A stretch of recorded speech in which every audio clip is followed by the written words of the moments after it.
구글이나 아마존 같은 회사의 규모를 보면요, 자기들이 쓸 소프트웨어를 자기 반도체에 맞춰서 바닥부터 만들 능력들이 있죠. 엔비디아도 그 처음에 인공지능 할 때 인공지능이 잘 될 줄 알고 행동한 게 아니에요. 한국에 있는 반도체 회사들도 사용자 관점을 가질 필요가 있어요. 그리고 그렇게 한번 성공하면 생태계가 생기면서 엔비디아나 그 스마트폰이 그랬던 것처럼 후발 칩이 들어오질 못해요. 조금 더 잘 만들어도 후발 칩이. 이론상 성능을 볼 게 아니고 누구랑 파트너냐, 이걸로 완제품 내지는 인공지능 하나 여기서만 돌아가는 인공지능을 돌리느냐, 이걸 봐야 돼요. 예를 들면 제가 지금 설계를 해서 하지도 못하겠지만 엔비디아 GPU보다 20% 성능 좋은 걸 만들었다고 해볼게요. 대신 엔비디아 코드가 안 돌아가요, 여기서. 근데 엔비디아가 1년 뒤에 내놓는 GPU가 빠르겠죠. 그러면은 쓰는 입장에선 올해 내 칩을 쓰고 내 소프트웨어를 다 고치는데 1년 넘게 걸리면 소용이 없죠. 결국 1년 뒤에는 그냥 엔비디아 칩으로 하던 거 하던 애가 나를 앞서가게 되어 있는 거예요. 그러니까 그런 것들은 조심을 해야 돼요, 봤을 때.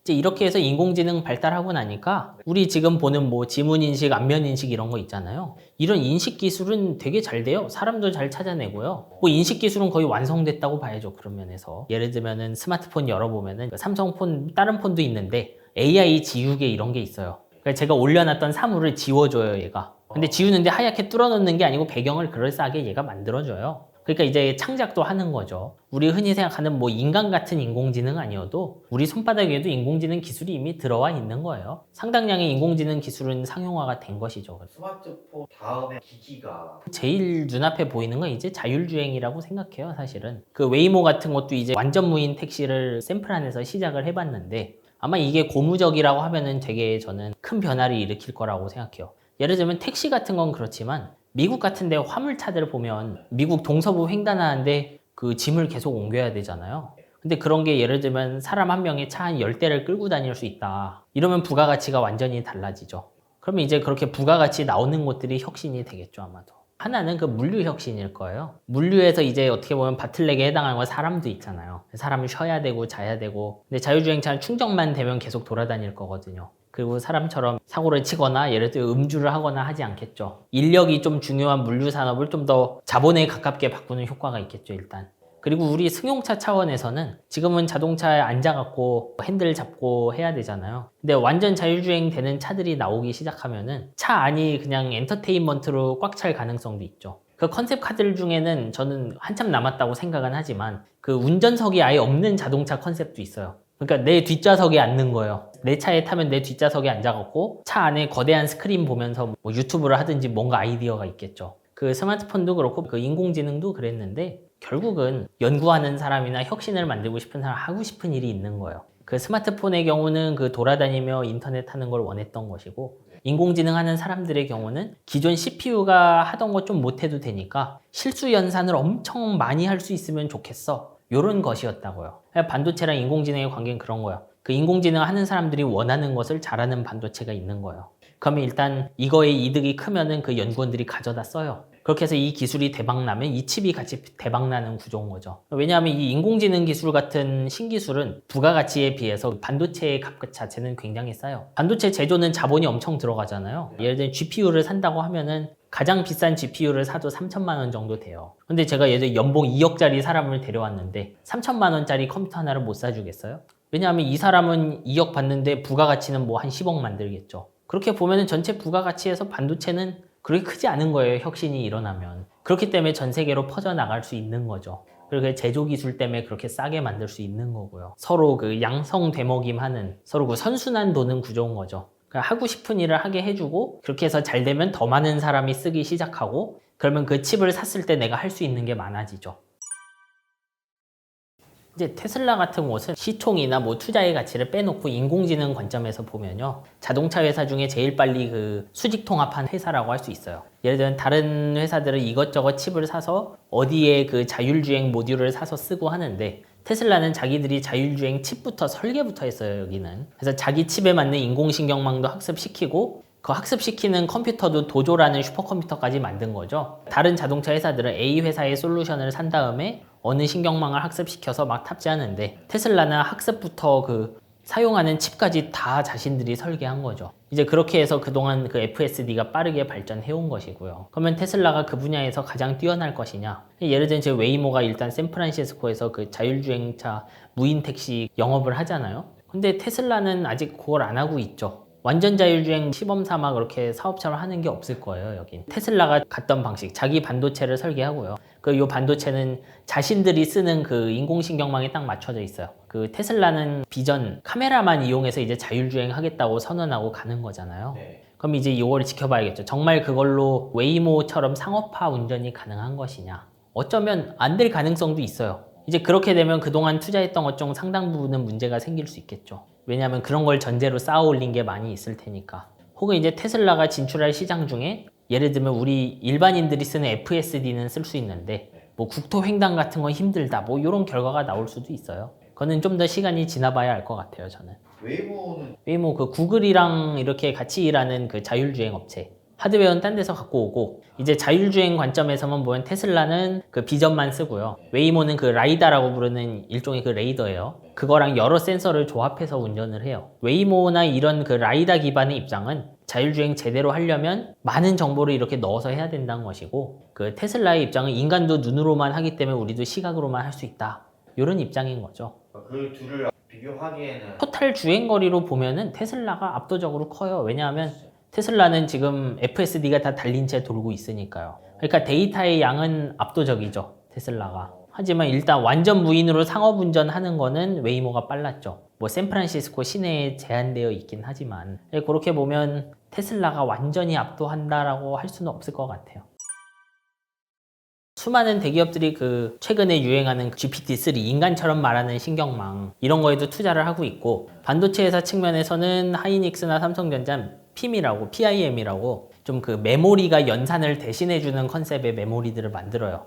이 인공지능에 좀 도움이 되거든요. 그리고 삼성전자 같은 경우 스마트폰에 들어가는 칩들 있죠. 엑시노스 칩 이런 거에 그 인공지능 처리 장치를 그 내장을 시켜놨어요. 그래서 우리가 그 삼성 카메라 앱으로 그 아까 말씀드린 AI 지우개 이런 걸 쓸 수가 있는 거예요. 폰 지워주는 것들. 그러니까 이미 그 애플리케이션부터 칩까지 전부 들어가 있는 상황이죠. 그리고 계속 투자를 하고 있고요. 그 우리가 인공지능 그러면 터미네이터 막 레이저 쏘는 장면 이런 거 떠올리는데 실제로는 우리의 인지에 해당하는 부분 뭔가 구분하고 약간의 창작 이런 거는 이미 다 상용화가 되어 있어요. 우리가 느끼지 못할 뿐인 거야. MPU 같은 거는 어떻게 보면 GPU는 좀 원래 그래픽 처리를 위해서 만들었는데 아예 특정 분야의 인공신경망 처리만 잘하는 칩을 만든 거예요. 이 MPU는 별도의 칩일 수도 있고 그 엑시노스 같은 칩의 일부일 수도 있어요. 당연히 이 MPU에 맞는 코드를 써야 돌아가는 거예요, 이건. 칩에다가 MPU를 추가했다고 갑자기 인공지능 성능이 확 느는 게 아니고요. 그 만들어놨던 인공신경망의 일부분을 MPU한테 그 연산하라고 시켜야 빨라지는 거예요, 이건. 이제 사실 지금 반도체들 흘러가는 거 보면 점점 더 소프트웨어 회사들이랑 가까워지는 모습이 보여요. 이제 많은 변화가 있지만 그 구글이 유튜브 칩도 만들고 그 자기들 알파고 만들려고 그 인공지능에 쓸 칩도 스스로 설계했잖아요. 왜 그런 일이 났느냐? 말씀드렸듯 반도체 미세화가 힘들어지니까 점점 예전보다 좋은 반도체를 만들기 힘들어져서 그래요.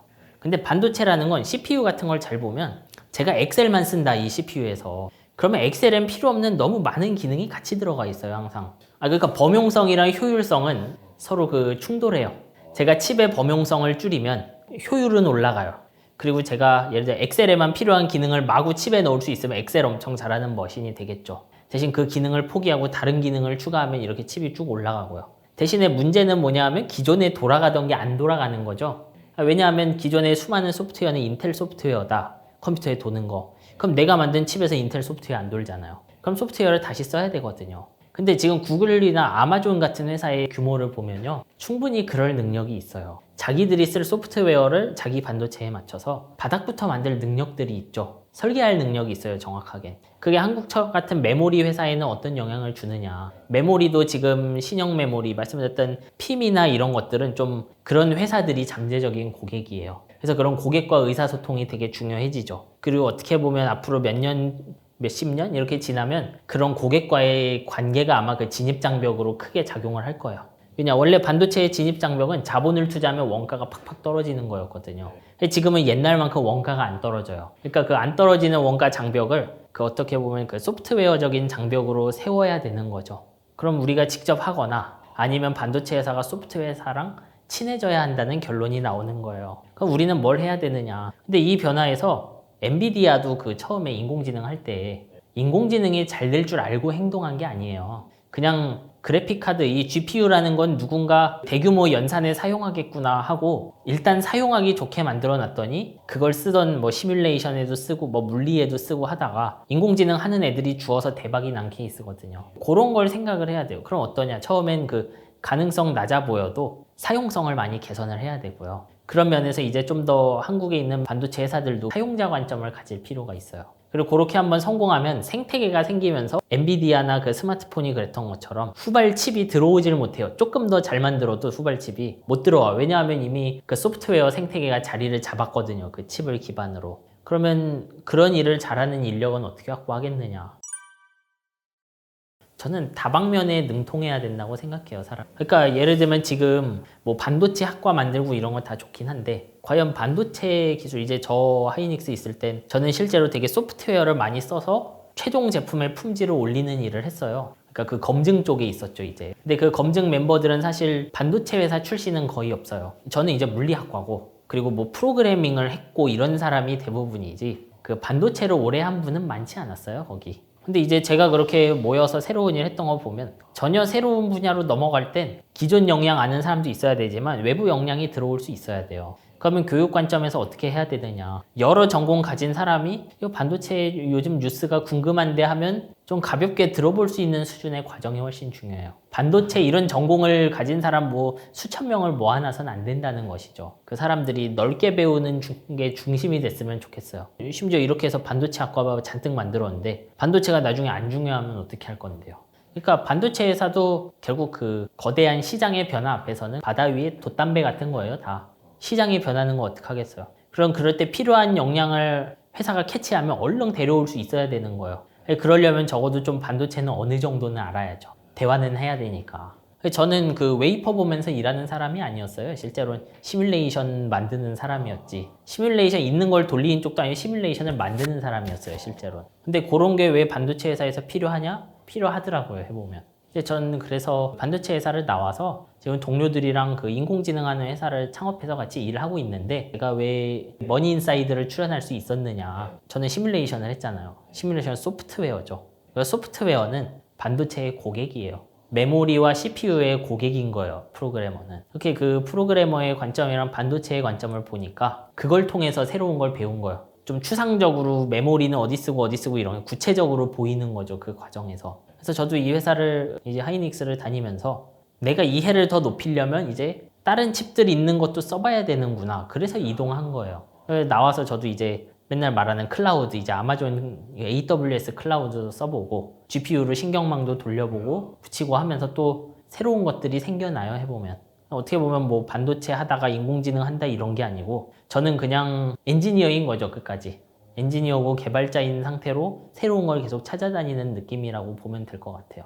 이제 정말 순식간에 시간이 지나갔는데 얘기하면서 이제 제가 이 책을 쓰면서 제일 많이 생각했던 게 이제 제일 큰 목적이죠, 책에. 첫째는 용돈벌이고 두 번째 목적은 이제 사람들이 좀 수많은 정보, 너무 단정적인 정보들에 경도돼 갖고 막 갑자기 겁을 먹거나 갑자기 당당해지거나 이런 모습들이 너무 좀 맞지 않다. 이런 생각을 했기 때문에 그런 거예요. 그래서 좀 기술을 이해시키기 위해서 기술과 기술의 관계를 최대한 설명하려고 쓴 것이죠. 그러니까 이걸 보신 분들도 제 말도 이제 완전히 믿지는 마시고, 왜냐하면 저희가 말하는 것에는 이미 지나간 과거도 있지만 미래의 전망도 존재하죠. 그러면은 여기에서 그 전망을 그대로 가져가기보단 그 전망을 보여주기 위해서 제가 어떤 가정들을 했고 회사 간의 관계들을 설명한 것들 쭉 있잖아요. 그런 것들을 보면서 나중에 새 뉴스가 나오면 결론을 고쳐 담으면서 가셨으면 좋겠어요. 어떻게 보면 그 질문이 시작되는 것이었으면 좋겠어요.